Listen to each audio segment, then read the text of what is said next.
Сәлем достар, сіздермен бүгін осындай керемет бір жасағаннан керемет болып шығатын сочниктер жасайтын боламыз.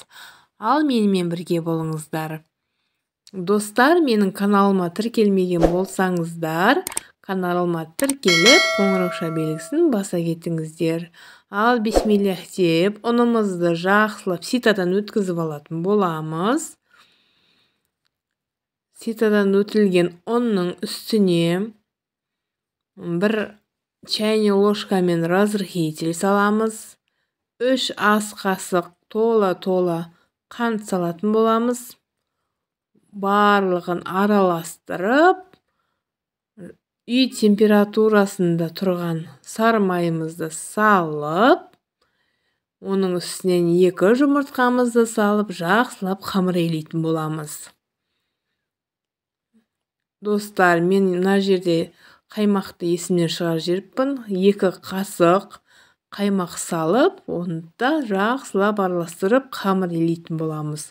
Иленген қамырымызды, осындай әп-әдемі қамыр шығады бізде. Қамырымызды демалтыруға жіберіп, начинкасын жасайтын боламыз. Творогты салып, үстінен 2 ас қасық қантымызды саламыз. Қанттың үстінен жұмыртқамызды, одан кейін 1 ас қасық крахмал салдым мен. Кукурузный крахмал салдым. Сіздер манный каша жасасаңыздар да болады. Осылайынан жақсылап араластырып, начинкамызды шетке алып қойып, қамырымызды жаюды бастаймыз. Дайын қамырымызды алып, жақсылап отырып жаямыз. Қамырымыз жабыспайды. Өте әдемі, ұн сеппей жая бересіздер, достар. Осылайынан бір текіс қылып жайып алатын боламыз. Жұп-жұқа болу керек, қатты жұқада емес, орташа жұқалықта болу керек қамырымыз. Сонымен стакан я болмаса пиалайдың көмегімен дөп-дөңгелек қылып кесіп алатын боламыз.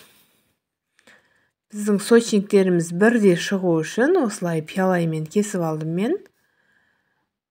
Әркімнің қалауымен істеуге болады. Өздеріңіз бір-бірлеп жайсаңыздар да болады. Мен бірде шықсын деп, осылайынан пиалаймен бірде қылып кесіп алдым.